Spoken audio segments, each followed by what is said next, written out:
silakan Pak Dwiqa dan Pak Matori diperkenankan untuk meninggalkan ruang breakout, barangkali ada kegiatan lain. Assalamualaikum warahmatullahi wabarakatuh.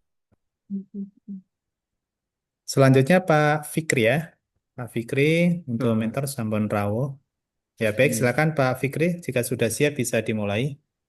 Baik, sebelumnya terima kasih atas waktunya Bapak Kepala. Saya izin share screen terlebih dahulu. Silakan.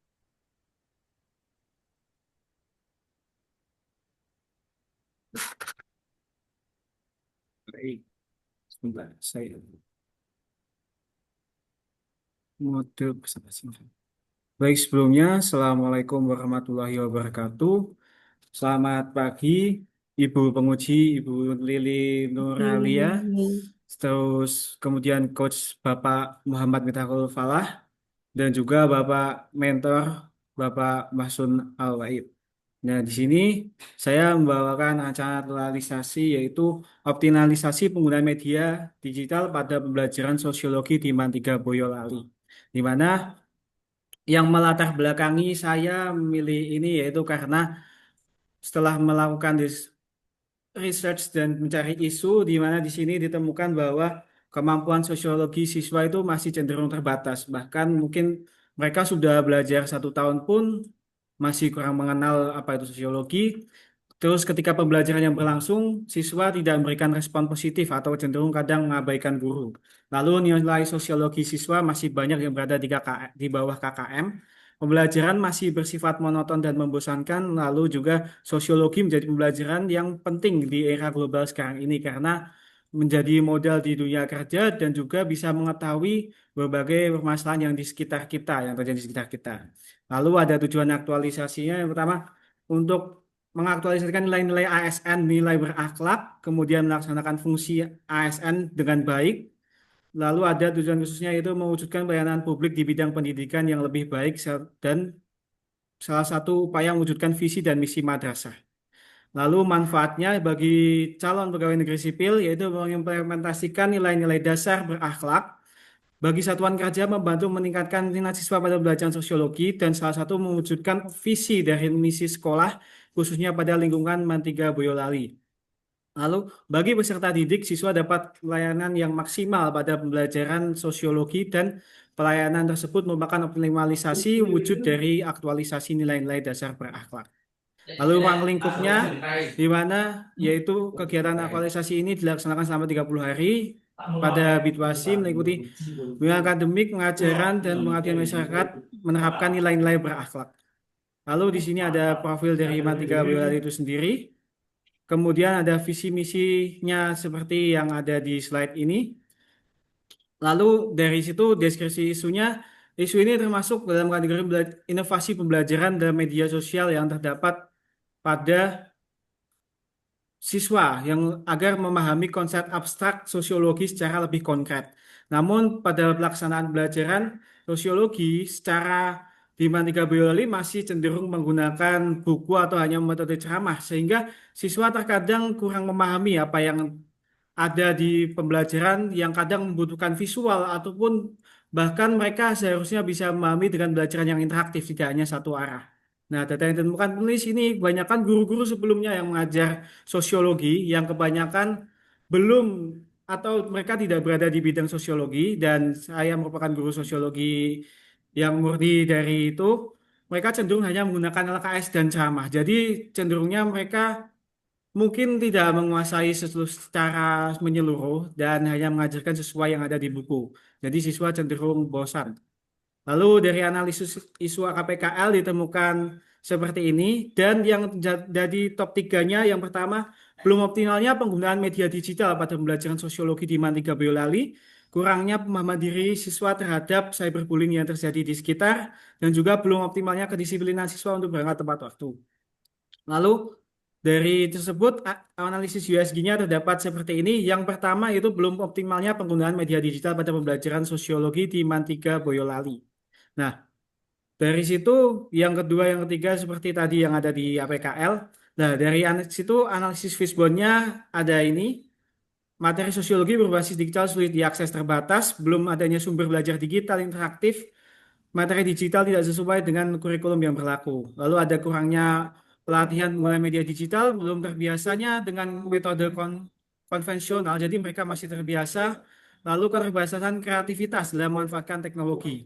Untuk metode selain itu, metode pembelajaran yang masih dominan menggunakan ceramah, pendekatan pembelajaran masih konvensional dan kurangnya variasi, serta yang environment ada dukungan orang tua masih rendah, budaya belajar masih dominan pada metode tradisional. Lalu lanjut, isu terpilihnya belum optimalnya penggunaan media digital pada pembelajaran sosiologi di Mantiga Boyolali, penyebabnya pembelajaran masih monoton dan cenderung satu arah. Langsung di kegiatan, Pak, Oke, waktunya. jadi di tahapan kegiatan nanti ada 5, yaitu identifikasi permasalahan, pembuatan modul belajar berbasis media digital, pengembangan media digital interaktif, lalu melaksanakan aksi pembelajaran dan juga evaluasi pembelajaran.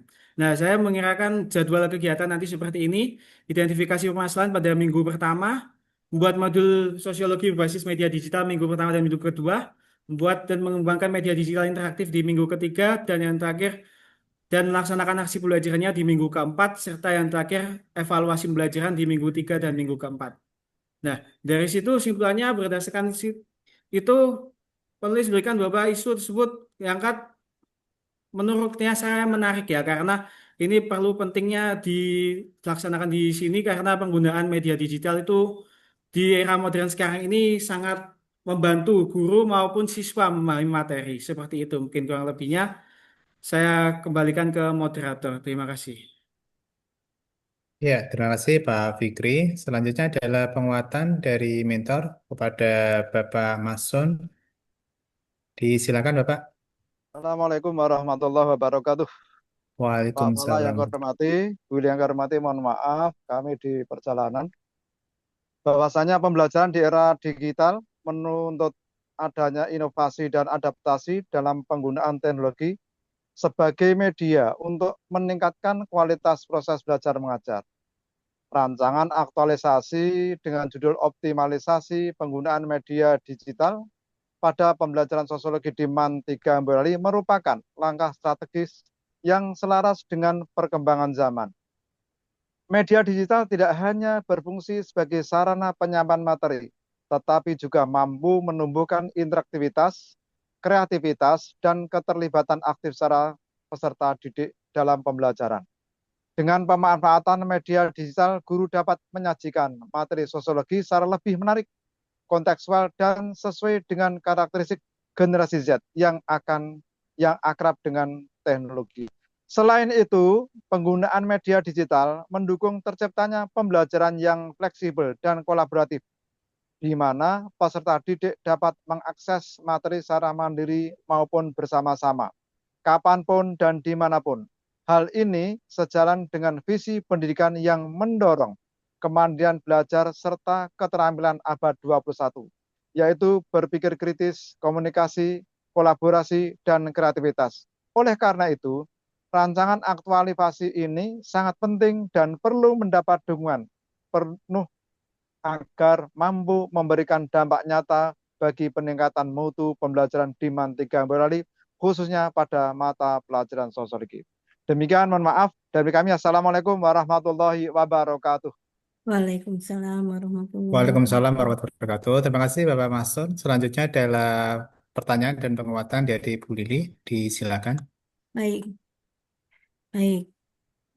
Selamat saya ucapkan kepada Mas Fikri ya. Fikri, Iya, Bu. ya Mas Fikri ya sudah menyelesaikan rancangannya. Sosiologi di MAN 3 Boyolali. Baik, ada beberapa hal yang ingin kami tanyakan.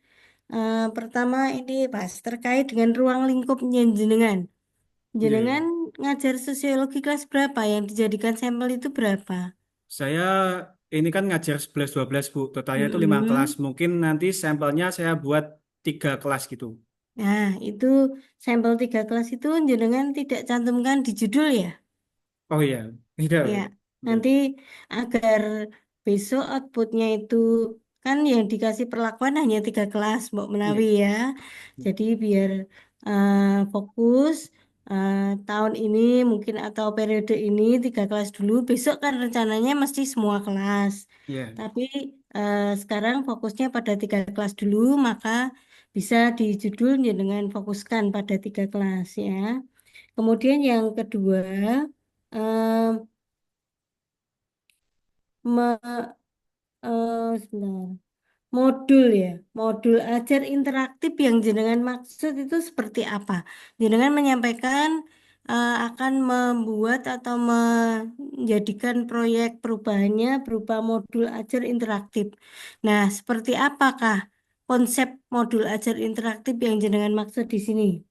Oke, jadi modul ajar interaktif ini kan mungkin saya maksudkan tuh di Mm-mm, isinya Ibu. Kan isinya kan selama ini mm-mm, mungkin untuk metode pembelajaran itu dulu kan saya nanti buatnya kayak menggunakan media digital dan itu mm-mm, pembelajarannya kan berlangsung interaktif kayak 2 arah gitu Bu. mm-mm, Jadi nggak hanya searah. Nah, banyak kan modul-modul yang sebelumnya pun yang saya buat sebelumnya kan mm-mm, tidak memakai metode itu, hanya terpaku mm-mm, pada fokus pada guru yang mengajar gitu.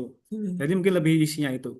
Berarti nanti akan ada perubahan sedikit ya pengaturannya dalam modulnya ya, mungkin Iya, Bu. petunjuknya atau mungkin lembar kerja siswanya dan seterusnya. Iya itu Bu. Oke, nah hanya memang sekarang belum dibikin ya, baru konsep ya Belum untuk Ibu, kan kelasnya masih atau penyempurnaan ya sebelumnya.